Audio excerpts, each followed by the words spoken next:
2026 ரெண்டே 2 பேருக்கு நடுவில் தான் போட்டியே. ஒன்று, இன்னொன்று, இந்த போட்டி இன்னும் ஸ்ட்ராங்கா மாறப்போகுது. 100% வெற்றி நமக்கு. வாகை சூடுவோம், வரலாறு படைப்போம், கான்பிடண்டா இருங்க, நல்லதே நடக்கும், வெற்றி நிச்சயம். நமக்கு வந்திருக்கிற இந்த இடையூறு வெறும் டெம்பரவரி மட்டும்தான். எல்லாத்தையும் தகர்த்தெறிவோம், மக்களோட கை கோர்த்து நிற்போம், மக்களோட களத்துல போய் நிற்போம்.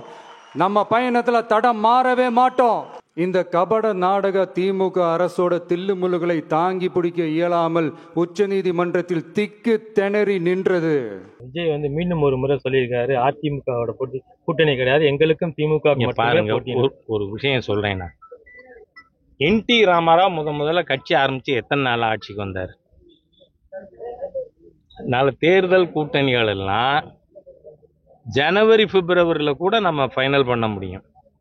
ஒரு விஷயத்தில் நான் உறுதியா இருக்கேன், கூட்டணிகள் குறித்து நான் என்றுமே பேசியது இல்லை. இந்த 36 வருடம் பிஜேபியினுடைய நிர்வாகியா இருந்திருக்கேன்னா பேசியது இல்லை. அதனால கூட்டணி பற்றி நான் பதில் சொல்ல. விஜயோட கருத்து எப்படி சார் பாக்குறீங்க? நான் என்ன சொல்றேன், அதெல்லாம் ஆல் இண்டியாவில் இப்ப நீங்க கேட்கறது தேசிய தலைமைக்கு தெரியாதா? அவங்க எல்லாரும் எல்லா விஷயமும் அறிந்தவர்கள். அவங்க என்ன முடிவு பண்றாங்களோ அதை கேட்க வேண்டியது என் வேலை. அதிமுக ஒரு ஏமாற்றமா இருக்குமா சார்? இதை நீங்க கேட்க வேண்டிய இடம் இது. நீங்க என்ன இது டிவி என்ன சும்மா அனாவசியமா குழப்பறதா? அதுக்கப்புறம் அண்ணாமலை என்னவோ பேசிட்டாருங்கிறது அதெல்லாம் தேவையில்லாம. அதனால விஜய பத்தி நிறைய கருத்து சொல்லிருக்கீங்கல்ல, அதனால இல்ல. நான் என்ன சொல்றேன், கூட்டணி பத்தி இது வரைக்கும் சொல்லியிருக்கேனா? இல்ல, இந்த கருத்தை எப்படி பாக்கணும்? எனக்கு என் கேள்விக்கு பதில் சொல்லணும். நீங்க தான் கேட்க முடியுங்கிறது. நானும் கேட்கலாம்.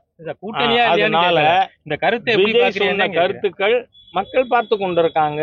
கட்சி தலைமை என்ன முடிவு எடுக்குதோ அதை கேட்கறது மட்டுமே என்னோட வேலை. நன்றி.